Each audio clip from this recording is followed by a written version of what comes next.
Institute, which is one of the sheltering locations in Roswell. We continue to get incredible reports about the service and support by so many New Mexicans who are volunteering their time and goods and services, and other folks from the community who are joining in to both lift up in spirit so many New Mexicans who have been negatively impacted and evacuated by this fire, but also to make sure they have everything they need during this evacuation.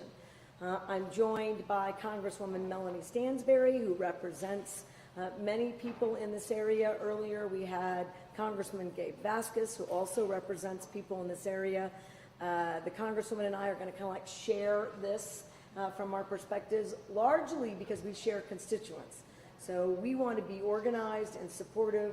While we don't want there to be a wrong door, we don't want people to have to chase us for information. So we're working really hard to minimize that. General Aguilar, of course, leads the New Mexico National Guard, but he's also the lead for our Homeland Security Department, so he's got 2 full-time jobs. And he's been on the ground here with many men and women, and as you might imagine from the Guard, they are responsible for everything, including sometimes firefighting if their trained firefighters have been called to that task. Otherwise, the hotshot crews, our job is to let them do what they are trained to do. They are trained to fight fires. They are trained to win that fight against fires, and that's just what they're doing. I also asked Mayor Tim Jennings of Roswell to join us. He's, as you know, been very visible to make sure that there's nothing is left unattended in terms of the resources and support that Roswell can provide to the victims of the fire and just to the community in general. And Mayor, I appreciate your efforts so much. So here's some basic updates. One, we were here to have a meeting with the incident command team. The purpose of that is the teams come in and clarify management. Now that may seem like they should have done that to begin with. No, they send resources into the fire. That's the first thing that we have to do. You identify who's at risk. You either determine that you need an evacuation or not. We saw that play out in the first 24 hours. In the second 24 hours and so, we try to make sure that the communications and the management efforts are underway and stabilized. They are doing an incredible job. We did that in Alamogordo today. The big news from that meeting is that we're going to see anywhere from 200 to 300 additional firefighting personnel. Now, given that we're all challenged by resources and fire season around the country, the clarity here about the risks to people in high living areas, concentrations like Ruidoso, is sufficient to make sure that we've got the right firefighting personnel. We did have satellite imagery from yesterday. It basically confirms cloud cover prevented some of the images that we were hoping for. So the information that we all have is that we've lost about 1,400 structures. Now, many in the media already reported that. Thank you. What we also believe to be the case, it's not confirmed, that about 500 homes are in that mix, again making this one of the most devastating fires in New Mexico's history. Now, I know many of you are getting images and information from people who are working the fire, who may not have evacuated, and they might have information that we don't have. And so I don't want New Mexicans or the press to assume that we don't all have consistent facts, but just recognize that there's not a total control of information. Probably there shouldn't be. But the negative of that is it doesn't always roll up in the way I'm sure the press and New Mexicans would like it to, so that it's consistent. We'll get more data about structures and issues, frankly, as the weather clears and we can get better imagery and more people start to do the groundwork when it's safe to really determine the devastation and impact of both Salt and South Fork fire. And the one thing I'd like the Congresswoman to talk about is the state finished its work and got our information over to FEMA, asking for the federal government or President Biden to declare a national emergency. And her job and the delegation's job is to make sure that we get the resources that we need. Great. Well, thank you all. Thank you, Governor. I'm Melanie Stansbury, and I'm deeply proud and honored to be able to represent New Mexico's 1st Congressional District. You are actually just right across the line. Our district encompasses 10 counties, including all of Lincoln County and part of Chavez and Otero. So these are some of the major communities impacted by this fire. Congressman Vasquez also represents part of Mescalero Apache, which is also, of course, the epicenter of the fire, and the tribe is very much working every day to make sure everyone is safe. I want to amplify some of the things that the governor said, but first, before I do that, I want to take this opportunity to say thank you to all of our firefighters, our first responders, the emergency crews who are out there on the front lines, state, federal, local, tribal. There is not a single emergency person in this state who is not somehow actively helping to support this fire and the fire response right now. So we want to say thank you to all of our first responders across the state and on the front line. And I also want to take this opportunity to say to all of the families out there who are displaced, who are worried, who don't know what is going to happen in the coming days, we are unified. We are here to stand with you, to help support you. And my office, along with the entire delegation, the governor's office, our state, local, and tribal authorities are working hand in hand, and we will be there for you every single point along the way. Now, in terms of the federal response, as the governor said, today a federal incident command was stood up. This is what happens when there is a major fire involving federal lands. The fire started on Mescalero Apache lands and is abutting on Lincoln County, the Lincoln National Forest. So there is a major federal role here. BIA and the Forest Service are coordinating very closely. We are in constant contact with both the leadership of Department of Interior as well as USDA, and we are very fortunate that we have 2 New Mexico women at the head of those agencies who have been helping very closely on all these issues. The Incident Command's job, as the governor said, is to keep a handle on what's happening on the ground, to predict and to help guide the efforts for firefighting with the state and local and tribal authorities, and to keep people safe. We were briefed earlier today. We do know that hopefully with the incoming of the moisture that we're seeing, the fire conditions will improve in the coming days, but we are not out of the woods yet. The fire will continue to burn over the coming days, and the Incident Command will be the lead in those efforts and in distributing information. We do want to say to any of you that have been given evacuation orders, please do not return until you are cleared to do so. It is unsafe to return. In addition to the fire risks, there are also flood warning risks because of the rain, so we need folks to stay away. Now, the governor has, as she just said, done her work. The state has launched an extraordinary effort across all of the different fire as well as emergency response teams, but we are not going to be able to do this without federal support. So the governor did ask for a federal disaster declaration today from President Biden. She submitted it this afternoon. The delegation, all 5 members, including our 2 senators and 3 congressional representatives, have echoed the governor's ask and sent a letter to President Biden.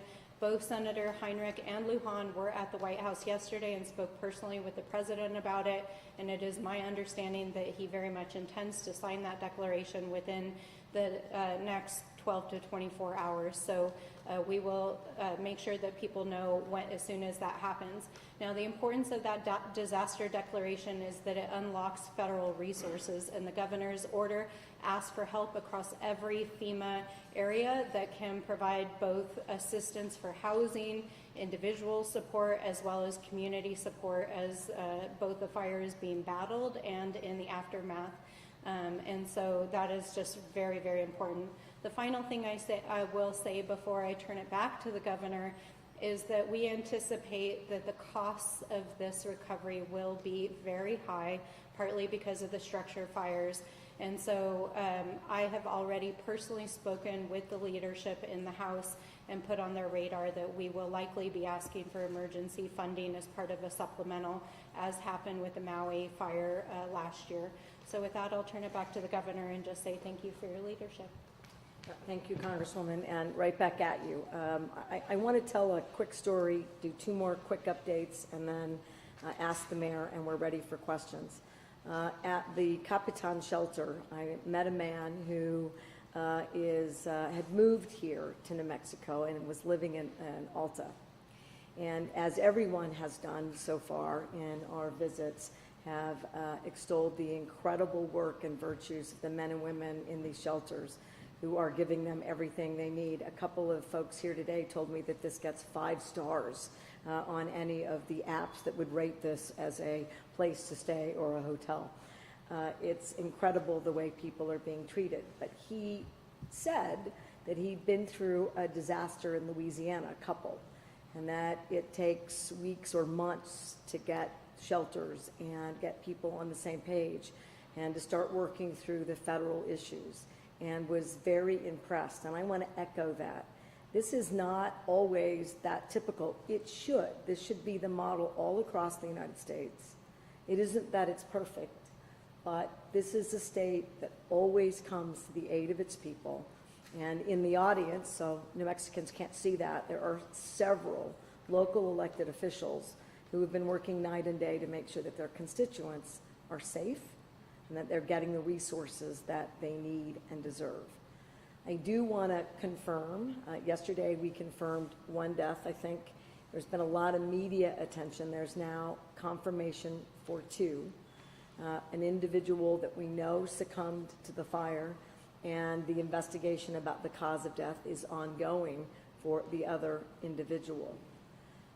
We are very concerned about the potential loss of life. We know that there are several people still unaccounted for. We are working directly with shelters.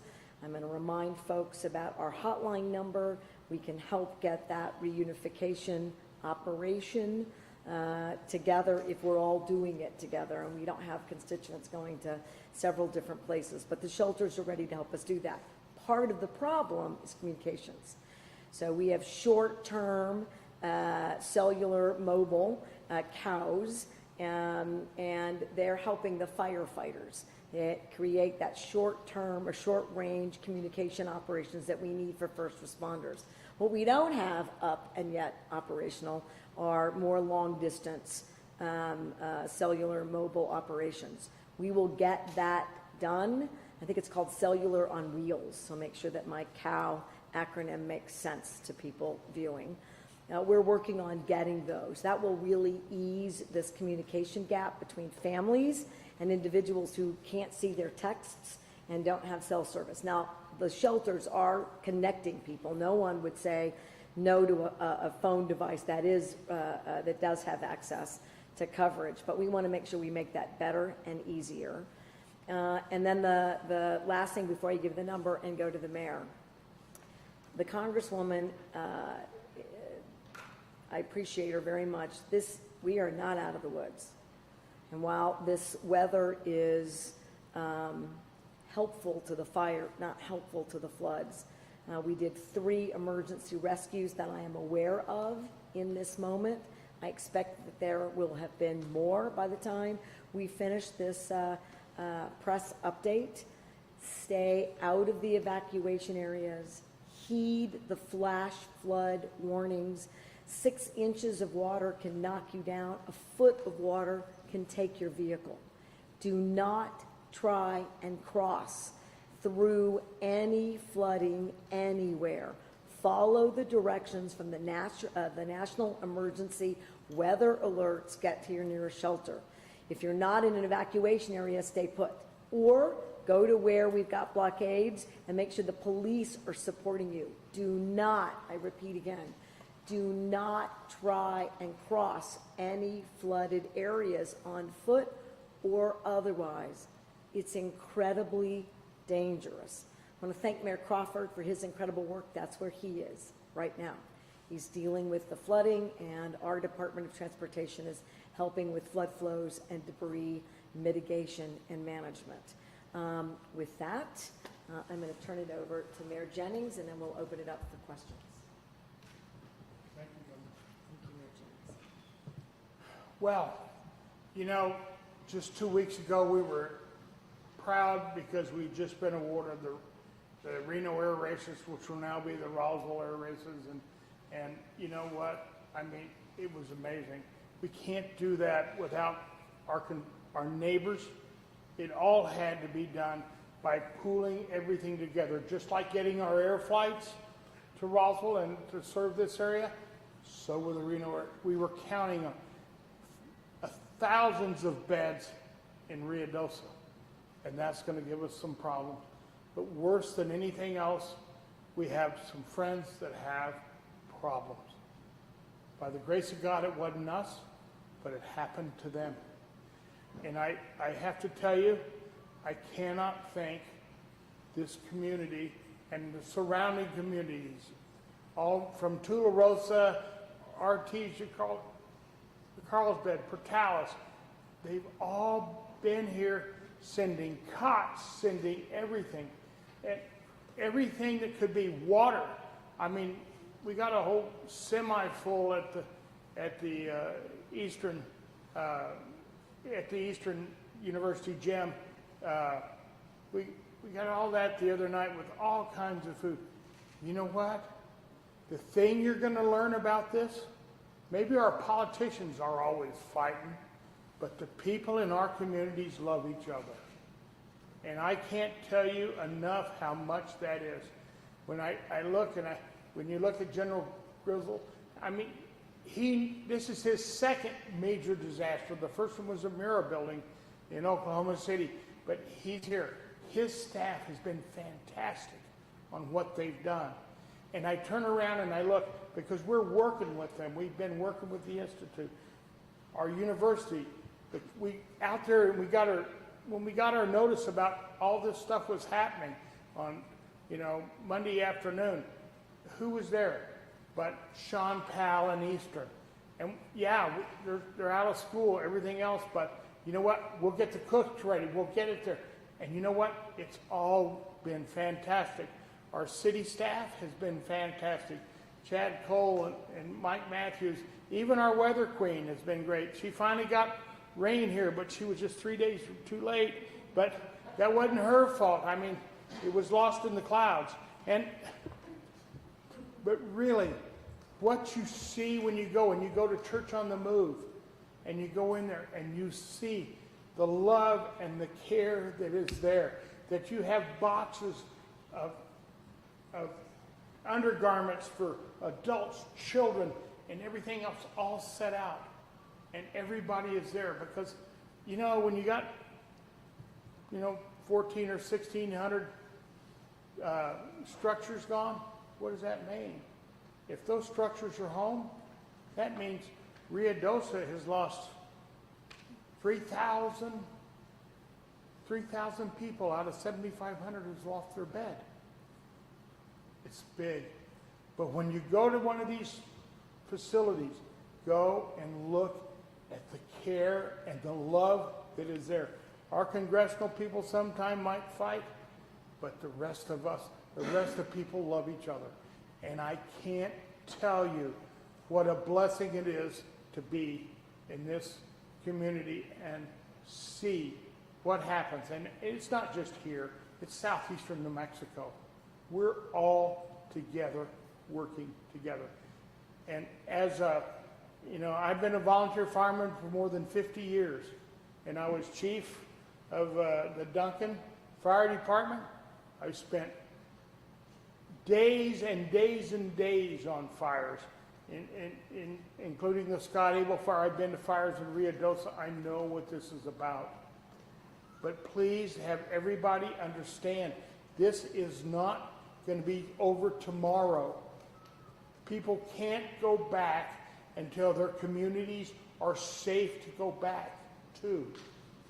And so this is something that's going to last a week, 2 weeks. It could even be a little longer. So please bear your patience. Please, let's keep working together, because we have to show those people who lost everything they had, only had their clothes on their back. We have to show them for the next month. And really, if we lost 1,500 houses or whatever in Ruidoso doesn't have houses to put them in. We have got to find houses, apartments, and buildings to put them in till they can decide where they're going to end up. So our work's not over. We have to keep working, and we have to be cognizant of the fact when someone goes and sees their home's gone and all they have is the clothes on their back, they're going to come back here and maybe look for a place to stay, and they're going to need some help mentally. You don't take something like this in stride. This is something that you can only survive if you have your friends and people who love you. So it's not over yet, but you know what? Lightning has struck, and we can make the best of it, and we're going to do it, but we can only do it if we all do it together. That's the only way it works, is together. And I thank God our city, county, our county has been good, our city's been good, our school's been good, the public schools, the university, we're all together. Nobody can beat you when you're together. So let's be sure we're all there for those people. Thank you very much. Thank you. All right, I'm just going to reiterate, I love this mayor. We know about 1,400 structures. We don't have any data about the number of total households affected and in what ways. And the incident command will start to do public briefings. One will occur sometime tomorrow afternoon. It'll be available via Zoom. We'll provide the links and the details and get that out to shelters, communities, and to the media. After that, they'll start to do in-person meetings in the communities most affected. And that, I think, will go a long way to answer very specific questions by individuals who want to know about fire behavior and where they can give you a glimpse of what they're expecting day to day. So that will also start to occur. Michael, why don't we take some questions?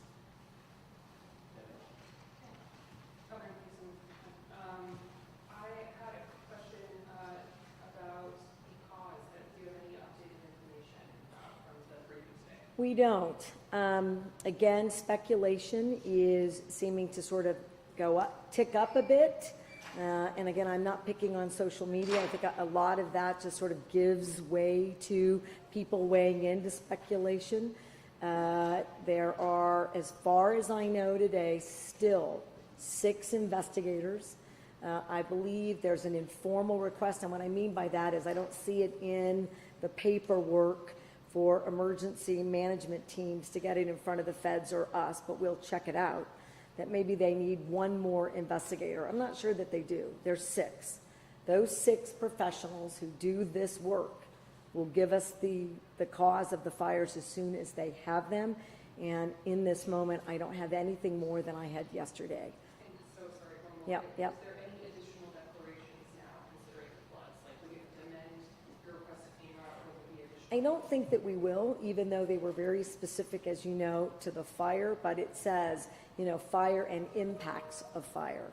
It is a very good question that I hadn't thought of, which is if we need to do any amendments to deal with flooding, particularly since some of the fire scars aren't related to the current activity, but are from, say, the McBride fire and other fires in this area over the past decade. So I'll cross that bridge when I get to it. I do know that we're concerned about the amount of rain and moisture and flooding and bridges, and I don't have an assessment yet from the team that is in the Ruidoso area dealing with the flooding now. I am going to do something a little bit unfair. I'm going to ask my communications director that if we have anything specific related to that we try to update the media, even though it'll be late, and I will take a look so I can have a better answer for your question. But I don't think I'm going to have to amend it. Maybe reading just one more. Yeah. Do you have an estimate of how many people remained behind in Ruidoso, Alto, and Ruidoso? I don't. And the only reason I know there are some is because people are saying so. these are folks who aren't in that, that management incident communications team, so it's hard to really know. The Congresswoman and I were sort of thinking there ought to be kind of a standard where we know that X% aren't going to heed those warnings, just kind of give us a sense about what's going on. But more than I would like, because I worry about their safety. And I think it does cause added stress to the firefighting and first responding teams about who might still be in those areas. But I do know there are some people who stayed behind. I just don't have a number. I don't know if you want to add anything to that. Well, I'll just add, we have heard from the mayor and a number of local residents that there are still missing family members. And one of the challenges right now is because of spotty cell service and folks who may still be in the area who have not heard from their family members or vice versa. We do know that there are going to be search teams that go out starting tomorrow to look for folks. But I think it's important to just reiterate for a third time, if folks have not left an evacuation area yet, they need to leave. Thank you. I know rebuilding is already on some people's minds, wondering what they're going to go back to. And with some challenges of claims for the Hermit's Peak Cap Canyon fire, has there been any discussion of how this would be different, or any words of comfort you can give them on filing those claims and getting that process? Well, in terms of words of comfort, this is a state that fronts money and doesn't wait for FEMA. If we waited for FEMA, my words of comfort might be pretty thin. And it's just that they are overwhelmed. They weren't built to rebuild.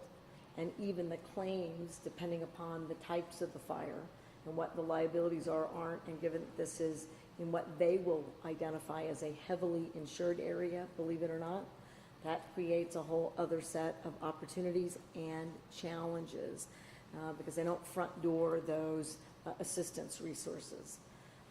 So I would say the comfort part, once again, is that the federal delegation is already asking for directed money already without knowing exactly what that will be or look like or how many people are affected.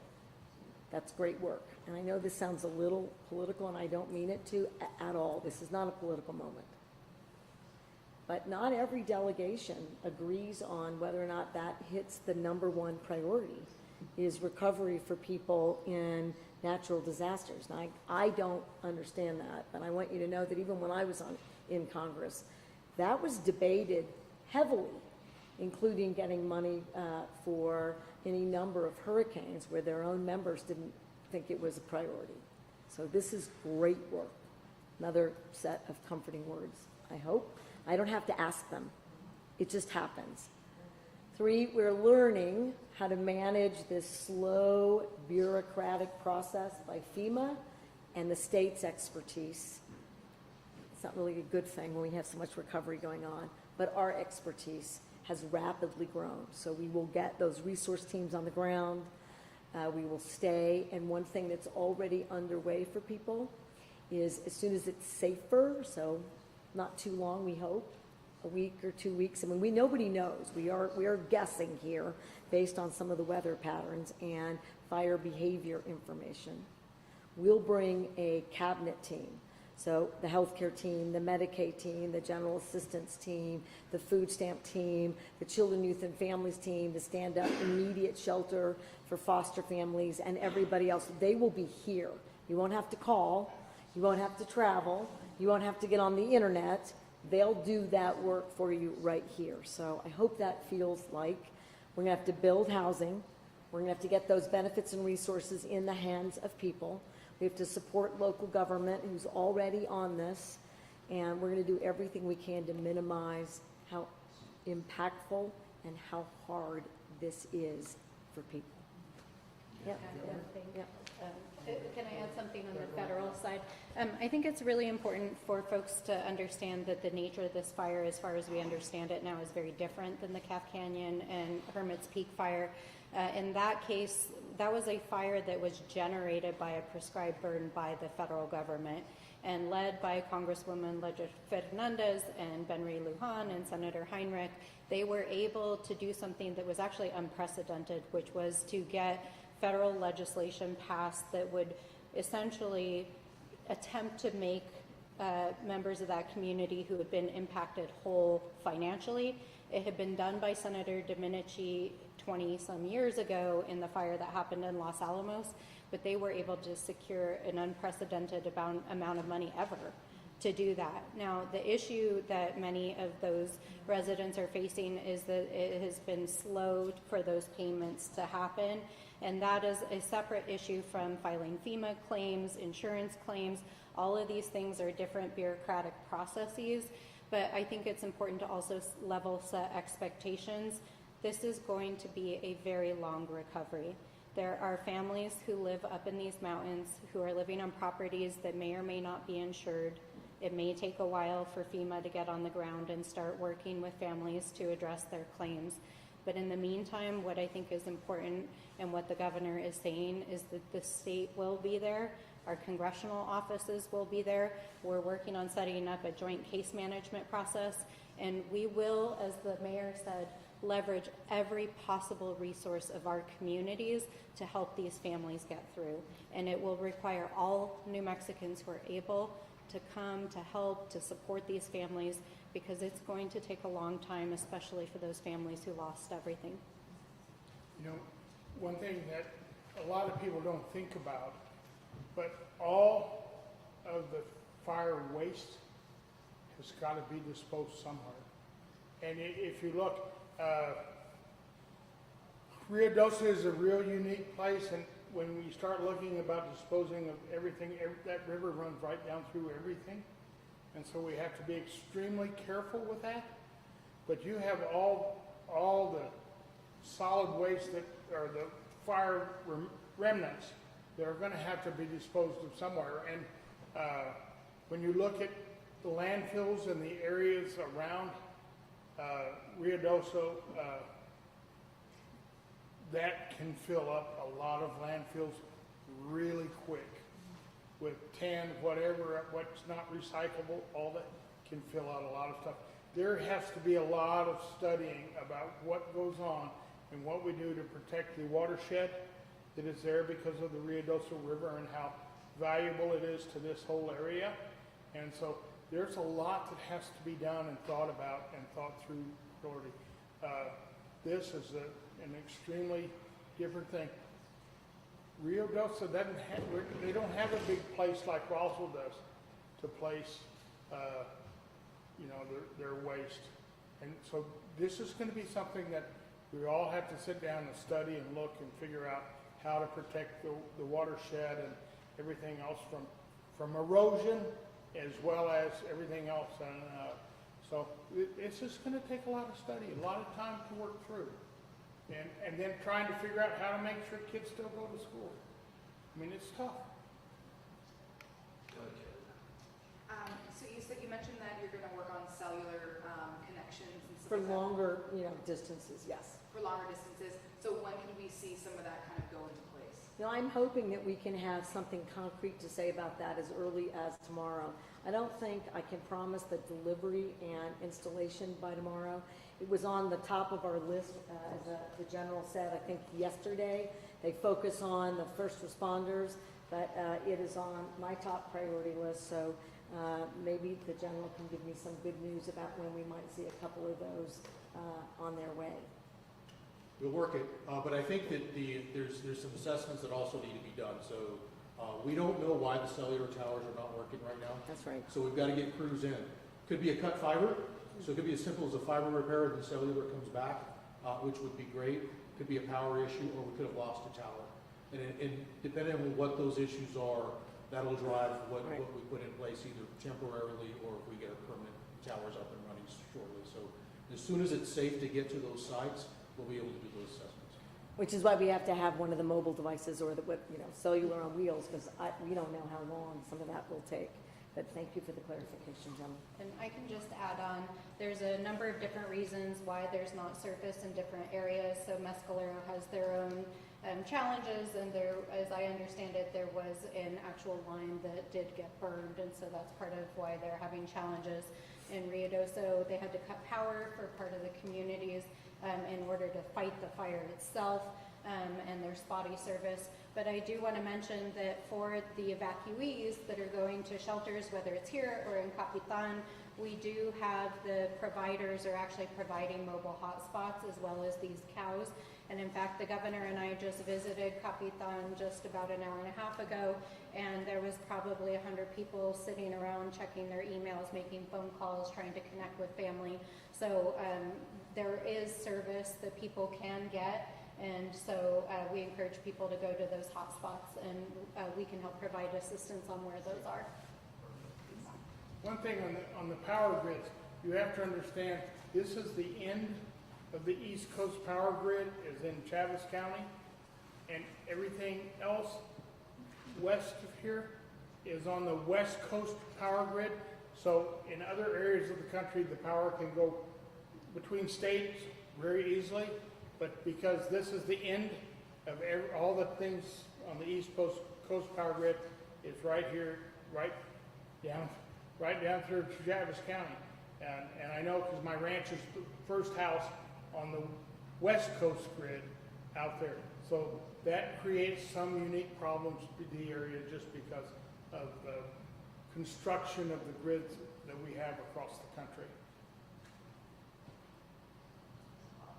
Thanks, everybody, for being here. Thank you. Thank you. Thank you, Roswell. Thank you. Good job, everyone. I want to do that coordination stuff quick tomorrow. And I'll reach out to the institute services person. They're here on the ground now. Essentially just East Coast. I do. Not yet. Your stuff is, I still